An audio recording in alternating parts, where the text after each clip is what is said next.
बच्चों, good morning. कैसे हैं आप लोग? तो जय रोजगार क्लासेस में आप लोग का स्वागत है। हम आगे बढ़ते हैं नहीं, और हम पढ़ रहे थे रिप्रोडक्टिव सिस्टम। तो रिप्रोडक्टिव सिस्टम में हमने पढ़ा था मेल के बारे में। हम आगे चलते हैं और अगला हम पढ़ते हैं फीमेल के बारे में नहीं। तो ये हमारा रिप्रोडक्टिव सिस्टम में हमने मेल के बारे में स्टडी कर लिया था। आज हम फीमेल के बारे में स्टडी करेंगे नहीं। तो जो हमने पिछली क्लास में थोड़ा सा पढ़ा था, इसको थोड़ा सा याद रखिएगा। हमने क्या पढ़ा था पिछली क्लास में कि एक मेल होते हैं और एक फीमेल है नहीं। एक हमारे मेल हैं और एक फीमेल है नहीं। और ये मेल जो है, मेल से क्या निकलता है? स्पर्म निकलता है, ये टेस्टिस वाले भाग से हमने पढ़ा था। और फीमेल से क्या निकलता है? फीमेल से निकलता है ओवम निकलता है नहीं। ये क्या है? हमारा स्पर्म।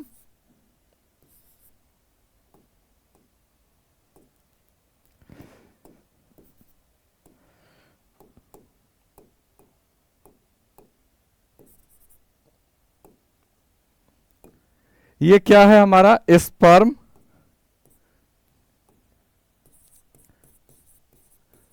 और ये क्या है? ओवम। और दोनों जब मिलते हैं तो फर्टिलाइजेशन होता है, और फर्टिलाइजेशन होने के बाद क्या बनता है? जाइगोट बनता है। इन चीज के बारे में हमने स्टडी किया था। फर्टिलाइजेशन, फर्टिलाइजेशन नहीं, ये फर्टिलाइजेशन होगा तो क्या बनता है? जाइगोट बनता है नहीं। ये चीज हमने देखा था। अब इसमें हमने देखा था कि फर्टिलाइजेशन कैसे होता है। ये पुरुष वाला जो हमारा मेन भाग है, इसमें यहां से हमारा टेस्टिस से क्या निकलते हैं? स्पर्म निकलता है नहीं। और मेच्योर होने के लिए एपिडेमिस तक जाता है। फिर यहां से ये जो नली आप देख रहे हैं, जिसको हम क्या कहते हैं? वैस डिफरेंस कहते हैं, इस नली से होते हुए कहां पहुंचता है? सेमिनल वाइकल में पहुंचता है। और यहां से बाद में फिर बाद में ये हमारा जो यूरेथ्रा वाला रास्ता, इस रास्ते से बाहर निकलता है। और बाहर निकलने के बाद ये फीमेल वाला रिप्रोडक्टिव सिस्टम जो है, इसमें यहां पर ये इंटर करता है नहीं, इंटर करता है और वेजाइना के थ्रू ये इंटर करेगा। तो आम लोग इसके बारे में हम लोग पढ़ चुके हैं, मेल रिप्रोडक्टिव सिस्टम के बारे में। आज हम लोग पढ़ेंगे फीमेल रिप्रोडक्टिव सिस्टम के बारे में। तो हेडिंग डाल दीजिए female reproductive system. Female reproductive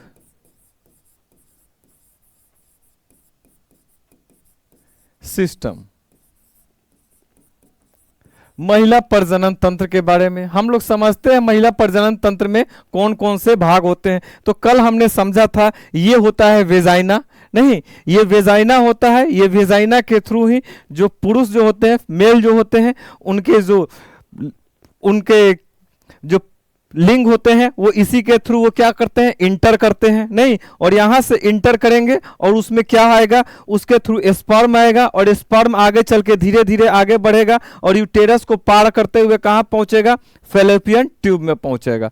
उसी समय फैलोपियन ट्यूब में क्या होता है? ये जो ओवरी वाला पार्ट देख रहे हैं, यहां से क्या निकलेगा? ये अंडाशय है। अंडाशय से अंडाणु निकलेगा, और अंडाणु कहां पहुंचेगा? फैलोपियन ट्यूब में। और फिर दोनों मिलकर क्या करेंगे? फर्टिलाइजेशन करते हैं। तो आइए ये फीमेल के विभिन्न जो पार्ट हैं, इसके बारे में हम एक एक कर समझते हैं। तो सबसे पहला पार्ट ये वाला हमारा पार्ट है, जिसको हम कहते हैं ओवरी। तो फीमेल में दो ओवरी होते हैं, एक जोड़ा होता है ये ओवरी। और ओवरी से क्या निकलेगा? इससे हमारा ओवम निकलेगा नहीं, यानी अंडाशय निकलेगा, अंडाणु निकलेगा। तो सबसे पहले ले लेते हैं ओवरी के बारे में। ओवरी, ठीक, इसको हिंदी में कहते हैं अंडाशय। तो जो फीमेल होते हैं, फीमेल में ओवरी की संख्या कितनी होती है? तो याद रखिएगा, इनकी संख्या 2 होती है। 2 यानी एक जोड़ी होती है नहीं, इनकी संख्या एक जोड़ी होती है, पहली चीज। अगली चीज, ये जो हमारा अंडाशय है, ये अंडाशय से क्या होता है? इस अंडाशय से ओवम यानी हमारी अंडाणु निकलती है नहीं। तो याद रखिएगा, ओवरी से ओवम यानी अंडाणु निकलते हैं नहीं। अगली चीज, ये जो हमारा ओवरी है, ये ओवरी से दो हार्मोन भी निकलते हैं। एक हार्मोन को कहते हैं एस्ट्रोजन और एक हार्मोन को कहते हैं प्रोजेस्टेरोन। तो यहां से दो हार्मोन निकलते हैं ओवरी से, नहीं, एक को कहेंगे एस्ट्रोजन और दूसरे को कहेंगे प्रोजेस्टेरोन। तो यहां से हमारे कितने निकलेंगे, यहां से दो हार्मोन निकलते हैं, यहां से दो हार्मोन निकलते हैं, दो हार्मोन निकलते हैं। कौन कौन से हमारे दो हार्मोन हैं, एक हार्मोन का नाम है एस्ट्रोजन और दूसरे का नाम है प्रोजेस्टेरोन। एस्ट्रोजन और प्रोजेस्टेरोन दो हार्मोन निकलते हैं, नहीं। अब ये जो एस्ट्रोजन हार्मोन है, ये एस्ट्रोजन हार्मोन का प्रमुख काम क्या है, तो ये जो हमारा फीमेल का, ये जो आप रिप्रोडक्टिव वाला जो सिस्टम देख रहे हैं, इसका विकास करना काम होता है, नहीं। यानी कि महिला के यानी फीमेल के जो भी उसके प्रजनन अंग हैं उसका विकास करना, नहीं। इसके साथ साथ महिला के अन्य जो अंग हैं उसका भी, जो उसका संबंध जो है वो प्रजनन से है, उसका भी विकास करना। जैसे में महिला के जो स्तन होते हैं उसके स्तन में वृद्धि करना, नहीं। महिला के जो ये यूटेरस होते हैं उसके यूटेरस में वृद्धि करना। महिला के ये जो ओवम वाले पार्ट, ओवरी वाले पार्ट है जहां से अंडाणु निकलता है, ओवम निकलता है, उसका विकास करना, नहीं। तो ये किसका काम है, एस्ट्रोजन हार्मोन का काम है। तो ये क्या करता है, महिला के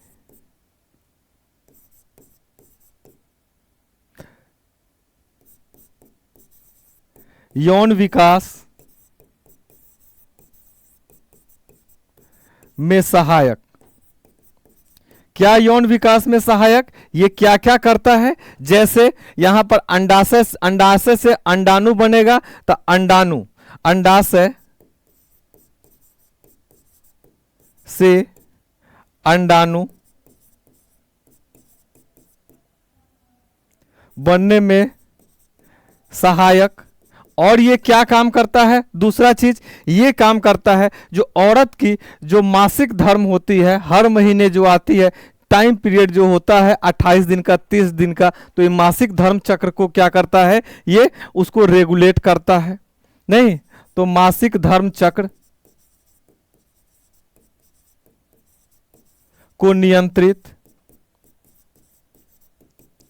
और ये क्या करता है, इसके अलावा ये जो औरत की विभिन्न जो उनकी यूटेरस जो है, यूटेरस का ये क्या करता है, फैलाव करता है, यूटेरस का वृद्धि करता है, नहीं। तो इससे क्या होगा, बच्चे जब यहां पर जब फैलोपियन ट्यूब में निषेचन होगा, फर्टिलाइजेशन होगा, तो बच्चों का विकास यहाँ यूटेरस में होगा, तो बच्चे यहां से कहां चले आएंगे, यूटेरस में चले आएंगे। तो ये सब एस्ट्रोजन के कारण होता है। अगला आता है इसमें दूसरा जो हार्मोन है, इसका नाम है प्रोजेस्टेरोन। तो ये प्रोजेस्टेरोन क्या करता है, तो जो स्त्री जो होती है फीमेल, उसकी प्रेगनेंसी की यानी कि प्रेग्नेंट होने की जो क्षमता है उसमें वो वृद्धि करता है, नहीं। यानी कि लेडीज को, फीमेल को ये प्रेग्नेंट होने के लिए तैयार करता है, नहीं। फीमेल को प्रेग्नेंट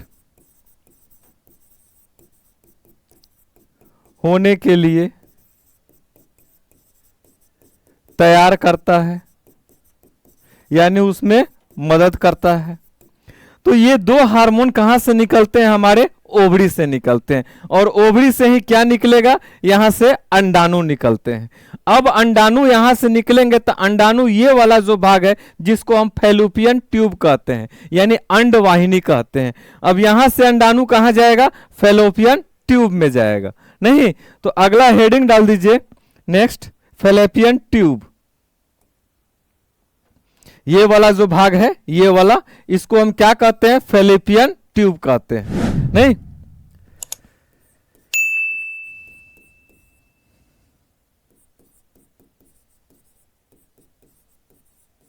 हिंदी में क्या कहते हैं, अंडवाहिनी कहते हैं।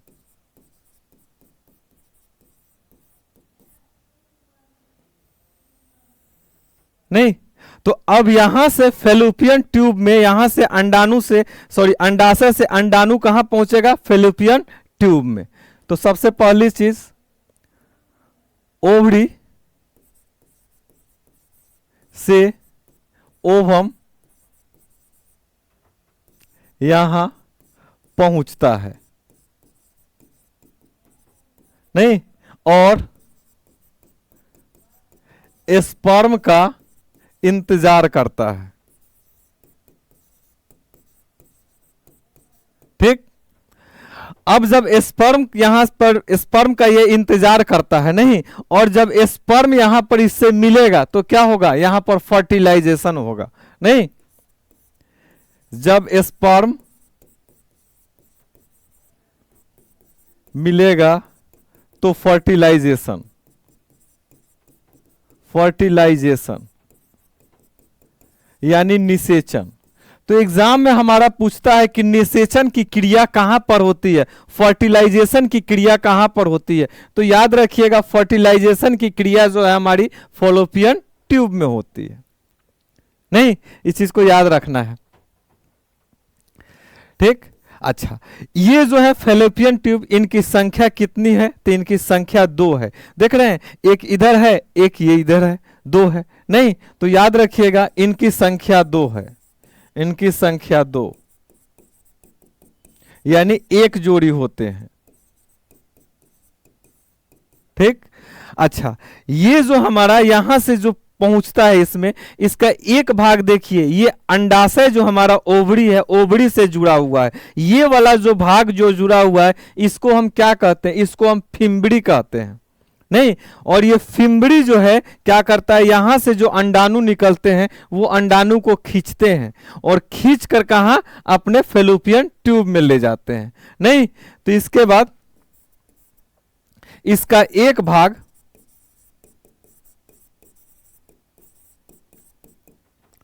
ओवरी से जुड़ा होता है, नहीं, और दूसरा भाग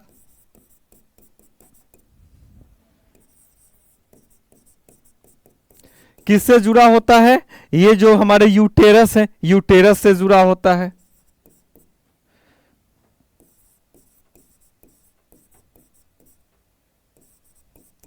अच्छा, अगला चीज, अब इसका ये वाला जो भाग है, इसको हम लोग क्या कहते हैं? फिम्बड़ी कहते हैं। ये फिंगर के तरह होते हैं, नहीं, फिंगर के तरह होते हैं फिम्बड़ी। ये क्या करेंगे? अंडाणु को खींचकर फैलोपियन ट्यूब में लाते हैं, नहीं। तो ओवरी वाला भाग, ओवरी वाला भाग क्या कहलाता है? फिम्बड़ी कहलाता है, फिम्बड़ी कहलाता है, नहीं। और ये फिम्बड़ी क्या करता है? ये फिम्बड़ी यहां से अंडाणु, अंडाशय से लेकर फैलोपियन ट्यूब में भेजता है। यह क्या करता है? अंडाशय यानी कि ओवरी से अंडाणु यानी ओवम को खींचकर कहां भेजता है? इसको यूटेरस में भेजता है। ओवरी से अंडाणु को खींचकर, सॉरी, फैलोपियन ट्यूब में भेजता है, फैलोपियन ट्यूब में भेजता है।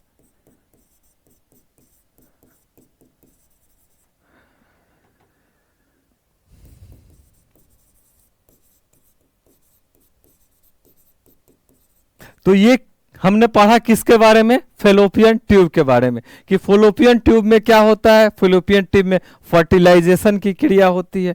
फर्टिलाइजेशन क्या होता है? हमने पिछली क्लास में पढ़ा था कि जब ओवम और स्पर्म दोनों मिलते हैं तो फर्टिलाइजेशन होता है, नहीं। अब फर्टिलाइजेशन यहां पर अगर हो जाता है तो उसका फर्टिलाइजेशन होने के बाद ये यूटेरस में चले आते हैं। यूटेरस में क्यों चले आते हैं? यहीं पर इनका विकास क्यों नहीं होता है? इसका कारण यह है कि ये वाला भाग जो फैलोपियन ट्यूब वाला भाग है, ये बहुत पतली भाग है, नहीं। ये इतनी पतली भाग है कि यहां पर अगर बच्चे का विकास होगा तो ये फैलोपियन ट्यूब फट जाएगा, नहीं, तो इसीलिए यहां पर फर्टिलाइजेशन होने के बाद वो कहां चले आते हैं, यूटेरस में चले आते हैं। नहीं, चलिए तो अगला हमारा जो भाग लेते हैं यूटेरस। यूटेरस, यूटेरस इसको हम हिंदी में कहते हैं गर्भाशय।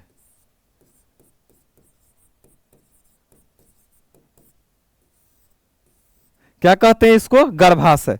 अब फैलोपियन ट्यूब में निषेचित होने के बाद वो कहां आएगा, यूटेरस में। तो याद रखिएगा, फर्टिलाइजेशन के बाद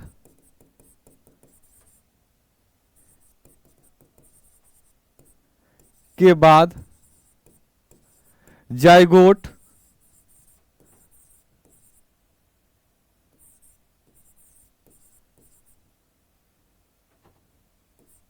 यूटेरस में आते हैं। नहीं, अब ये जब यूटेरस में आते हैं तो यूटेरस में आएंगे, तो यूटेरस में ये आएंगे तो लगभग 9 महीने तक रहते हैं। नहीं, और धीरे धीरे करके 9 महीना तक ही इसके अंदर रहेंगे और जायगोट से धीरे धीरे करके वो बेबी का विकास होता है। नहीं, तो यहां 9 महीने तक, यहां 9 महीने तक बेबी रहता है।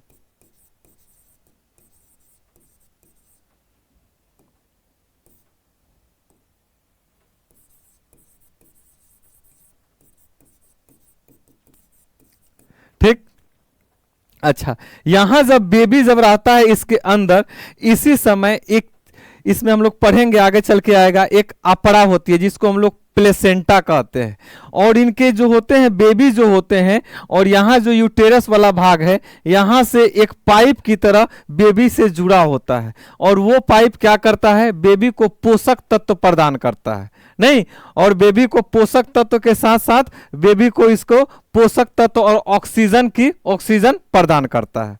नहीं, तो इसको हम लोग आगे चल के आएंगे, अभी सिर्फ इसके प्रमुख भाग के बारे में देख लेते हैं। अगला इसका भाग है सर्विक्स।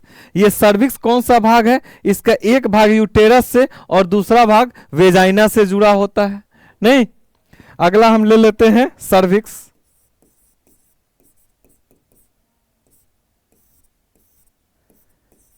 इसका एक भाग यूटेरस से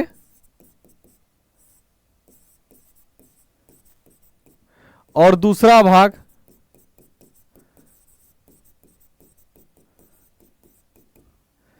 वेजाइना से जुड़ा होता है।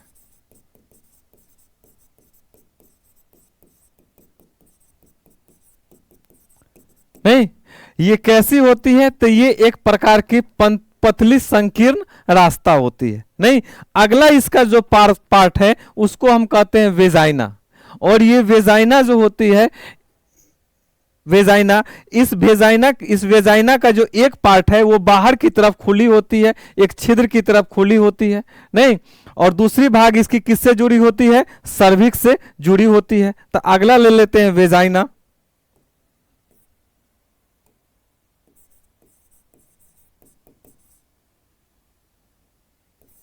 जिसको हिंदी में कहते हैं योनि।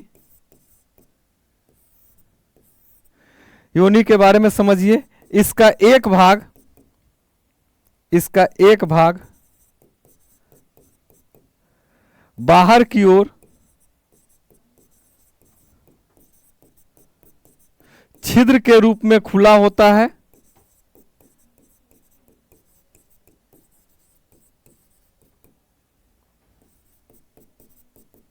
और दूसरा भाग सर्विक्स से जुड़ा होता है।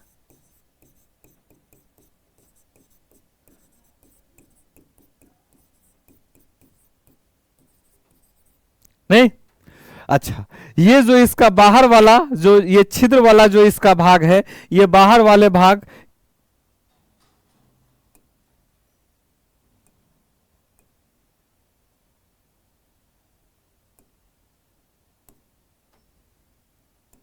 ये बाहर वाला जो इसका भाग होता है वो किस चीज के लिए है, वो मेनली सेक्स के लिए है। नहीं, जो मेन के जो पेनिस होते हैं, वो पेनिस उसके थ्रू अंदर इंटर करते हैं। नहीं, याद रखिएगा, होल वाले क्षेत्र यानी छिद्र वाले भाग से पेनिस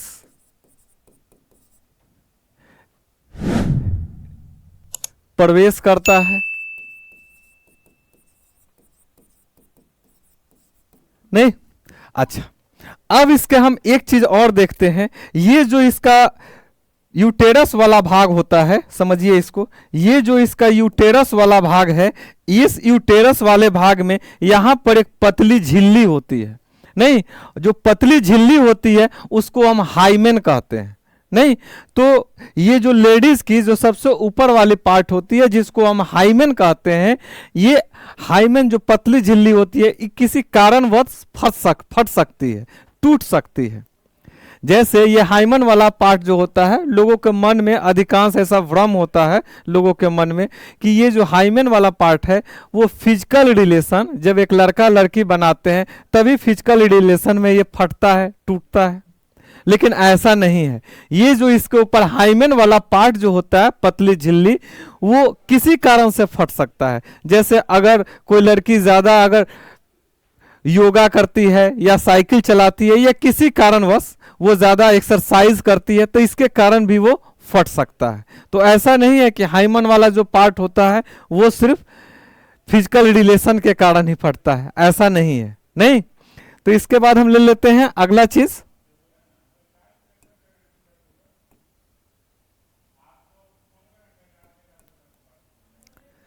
अगला जो चीज है वो है हाइमेन। हाइमेन क्या होता है?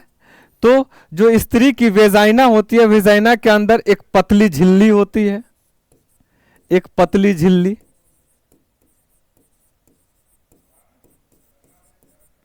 एक पतली झिल्ली होती है। और ये पतली झिल्ली किसी कारण से इसको क्या होती है, फट सकती है। नहीं, यह एक्सरसाइज,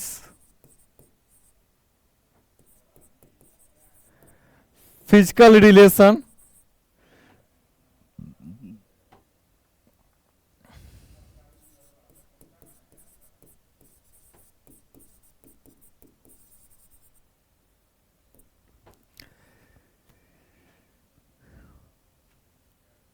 योगा आदि किसी कारण से फट सकते हैं।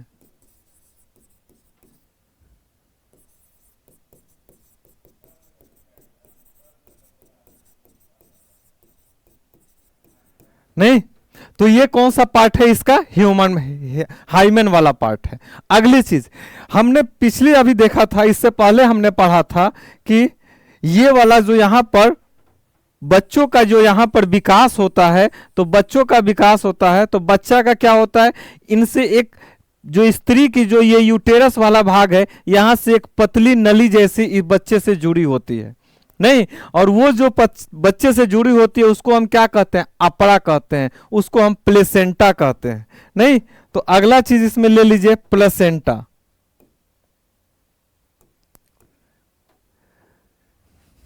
अपड़ा,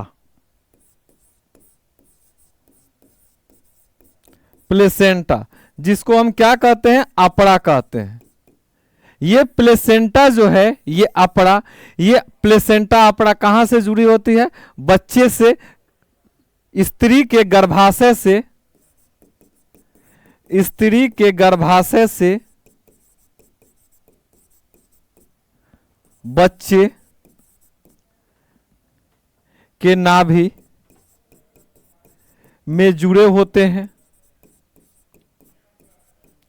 नहीं, और ये क्या करता है? इससे मेनली बच्चे जो हैं, बच्चे को क्या प्राप्त होगा? इससे बच्चे को पोषक तत्व और ऑक्सीजन प्राप्त होती है।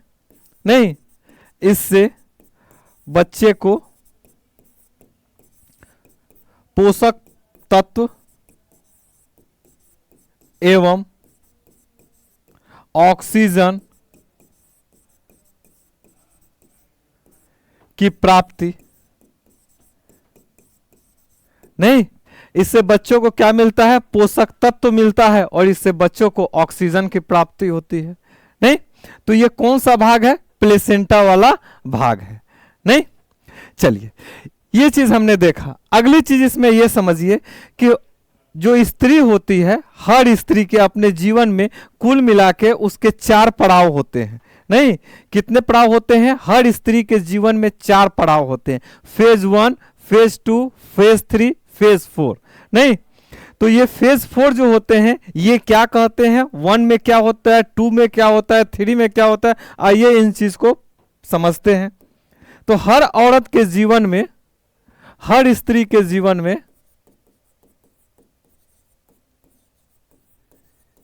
में 3 फेज होते हैं, सॉरी 4 फेज होते हैं।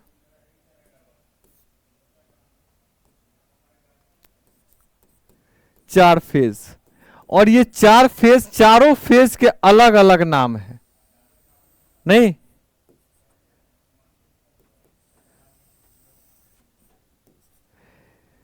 एक जो फेज है इसको क्या कहते हैं?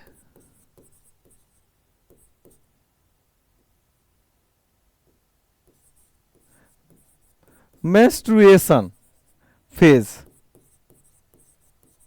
दूसरा जो फेज होता है उसको कहते हैं फैलोपियन फेज।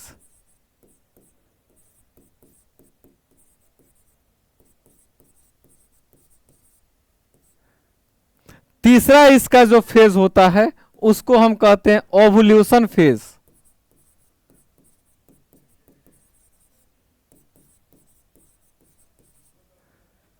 नहीं, 14 जो इसका जो फेज होता है उसको कहते हैं सेक्रेटरी फेज।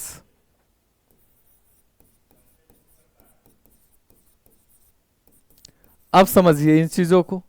मेंस्ट्रुएशन फेज क्या होता है? तो हर स्त्री का एक, इसके बाद आएगा, उसके बाद उसको पढ़ना है, एक साइकिल होता है। नहीं, कि 28 दिन या 30 दिन का हर औरत का एक साइकिल होता है, और 28 या 30 दिन के बाद उनको क्या आता है? ब्लीडिंग होता है। नहीं, तो उसका स्टार्टिंग का जो एक पहला दिन से लेके लगभग किसी औरत का 4था दिन तक, किसी फीमेल का 3 दिन तक, किसी फीमेल का 5 दिन तक क्या होता है? ब्लडिंग का पीरियड होता है। इस बीच में उनको ब्लड आता है। नहीं, तो ये पहला से जो 4था दिन तक या 5वां दिन तक फेज है, इसको हम क्या कहेंगे? Menstruation phase. ये कब से कब तक होता है?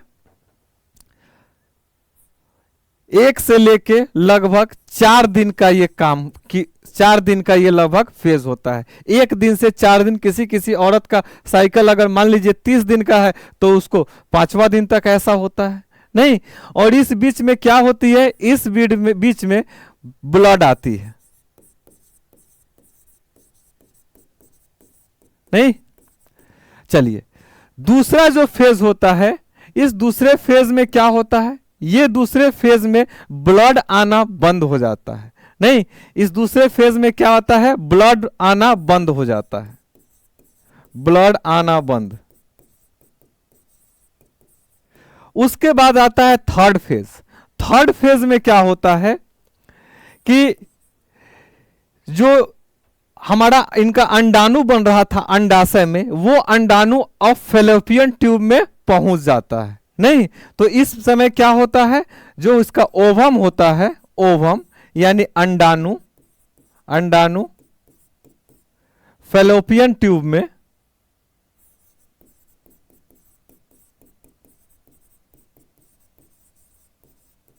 पहुंच जाता है। नहीं, ओव्यूलेशन फेज में पहुंच जाता है। किसके लिए? फर्टिलाइजेशन के लिए। और वो अब स्पर्म का वेट करता है। नहीं, अच्छा, ये जो पीरियड होता है, ये ब्लड आना बंद हो जाता है, ये कब से कब हम मानते हैं? इसको हम डेट मानते हैं लगभग 5वां दिन से लेकर ये लगभग 12वां दिन तक का काल होता है। नहीं, 1 से लेके 12 दिन तक का समय होता है।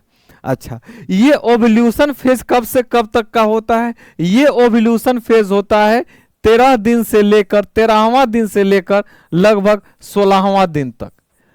नहीं, इस बीच में अगर कोई फीमेल मेल अगर सेक्स करता है तो उस बीच में प्रेग्नेंट होने की ज्यादा संभावना होती है। नहीं, 13 से लेकर 16वां दिन तक के बीच में। नहीं, अब 16वां दिन जैसे बीतेगा 17वां दिन आएगा तो धीरे धीरे करके जो अंडाणु बने थे वो अंडाणु अब धीरे धीरे करके टूटने लगते हैं, वो अंडाणु अब धीरे धीरे करके नष्ट होने लगते हैं। नहीं, तो ये जो सेक्रेटरी फेज होता है ये होता है 17 से लेकर लगभग 28 दिन। नहीं, इस समय क्या होता है, अंडाणु टूटने लगते हैं।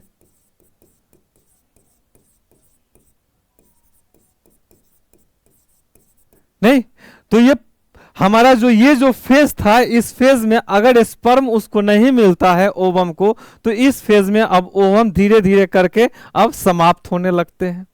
नहीं, तो ये सबसे ज्यादा अगर सिर्फ अगर समय माना जाता है तो ये वाला जो समय है और ये वाला जो समय है, इस समय प्रेग्नेंट होने की कब संभावना होती है, सबसे कम संभावना होती है। ऐसा नहीं है कि प्रेग्नेंट नहीं होंगी, प्रेग्नेंट होंगी लेकिन संभावना कम होगा, 5% ही संभावना रहेगा। 95% संभावना होती है ये 13 से 16वां दिन का, किसी किसी का साइकिल हो सकता है 30 दिन का हो तो 14 से 17वां दिन तक का, यानी कि जो उसका मिड पीरियड होता है उसके 2 दिन आगे और 2 दिन पीछे का जो समय होता है। तो इस बीच में अगर कोई लड़की अगर सेक्स करती है तो इस दौरान वो प्रेग्नेंट हो जाएगी। नहीं, चलिए, तो ये चीज था लेडीज, किसी भी महिला के स्त्री के जीवन में हमने देखा 4 फेज होते हैं मंथ के आधार पर। नहीं, चलिए अगली चीज अब हम देखते हैं कि लाइफ में औरत की, अगर जो स्त्री की जो लाइफ होती है वो लाइफ में पूरे देखे तो हर औरत अपना 3 पड़ाव से अपनी जिंदगी में गुजरती है। कितने पड़ाव से? 3 पड़ाव से गुजरती है। आइए उन तीनों पड़ाव को भी देख लेते हैं। हर स्त्री के जीवन में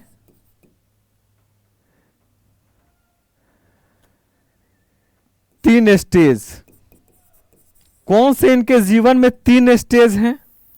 एक जो स्टेज होती है उसको कहते हैं रजो दर्शन। क्या कहते हैं? मेनार्की, रजो दर्शन, मेनार्की।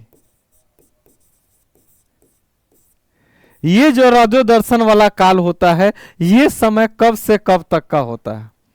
तो ये सबसे पहला बार जब फीमेल जो होती है उसका जब अंडाणु बनना शुरू होता है, यानी कि अगर जो फीमेल होती है उनका लगभग 13 साल 14 साल के जब फर्स्ट एज में वो पहुंचती है तो उस समय उनका पहला अंडाणु बनना शुरू होता है।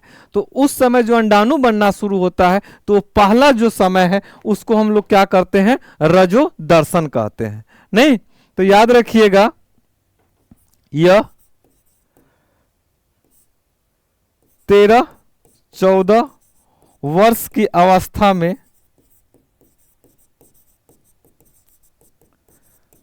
प्रथम बार ओवम का बनना, प्रथम बार ओवम का बनना,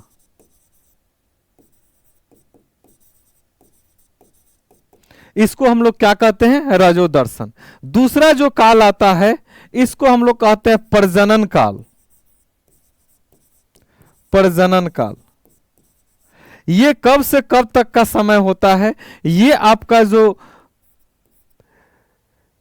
इसको हम कहेंगे प्रजनन काल, रिप्रोडक्टिव पीरियड इसको हम कहते हैं।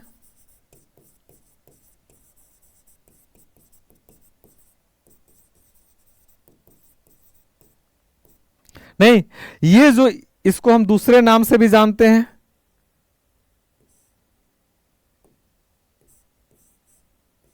ये जो रिप्रोडक्टिव जो पीरियड होता है, जो इनका प्रजनन काल होता है, इसको दूसरा भी नाम क्या कहा जाता है? Menstruation period.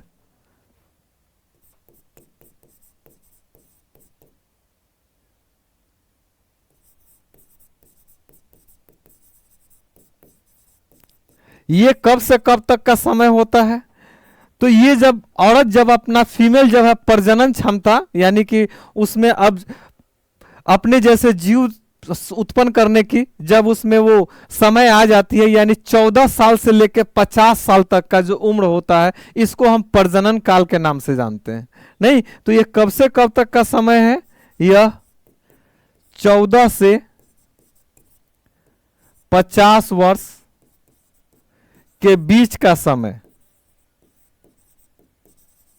यह 14 वर्ष से 50 वर्ष के बीच का समय है। नहीं, इस समय औरत का प्रेग्नेंट होने की संभावना होती है। इसी समय औरत प्रेग्नेंट होती है। संभावना क्या होती है? इसी समय फीमेल प्रेग्नेंट।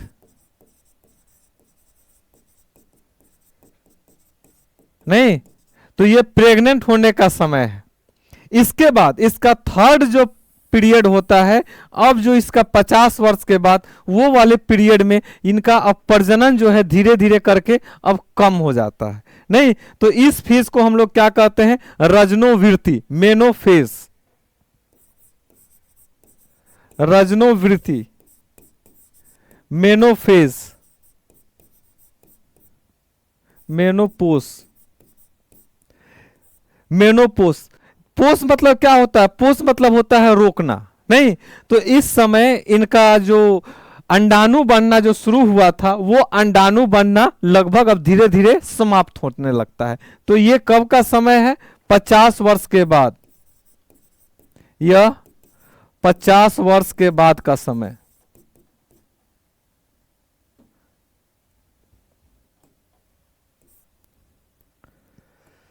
पचास वर्ष के बाद का समय। इस समय क्या होता है? इस समय अंडाणु जो बन रहे थे वो अंडाणु अब धीरे धीरे बनना समाप्त होने लगते हैं, कम होने लगते हैं। अंडाणु बनने की क्षमता में कमी आने लगती है।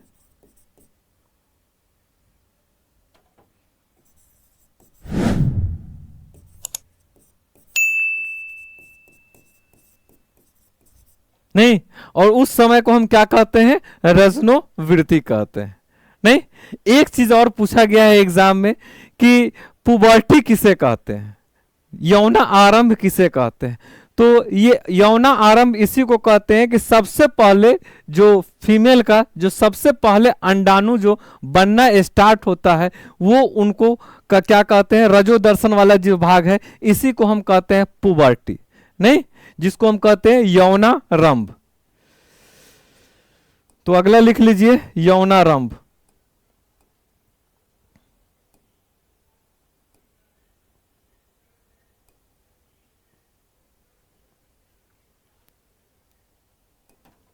यौनारंभ, पुबर्टी।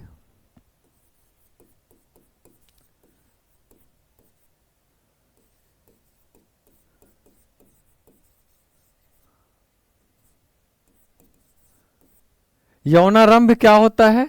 जब स्त्री यानी फीमेल में प्रथम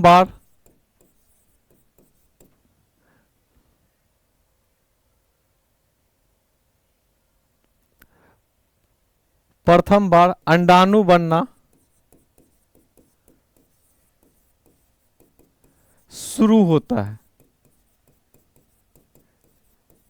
नहीं, उसको हम क्या कहते हैं? यौनारंभ कहते हैं। अच्छा, हमने इससे पहले पढ़ा था कि पुरुष नसबंदी के बारे में हमने पढ़ा था कि उनकी जो स्पर्म जाने वाली जो भाग है उसको क्या किया जाता है? उसको बीच में रोक दिया जाता है।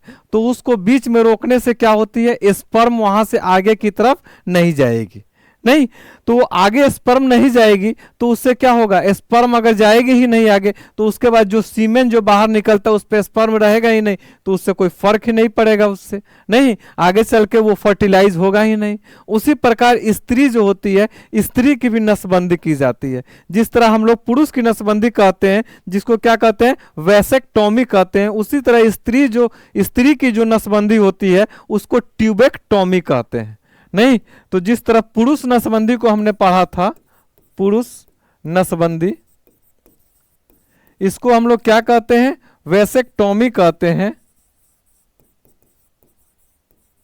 उसी प्रकार स्त्री नसबंदी जो होती है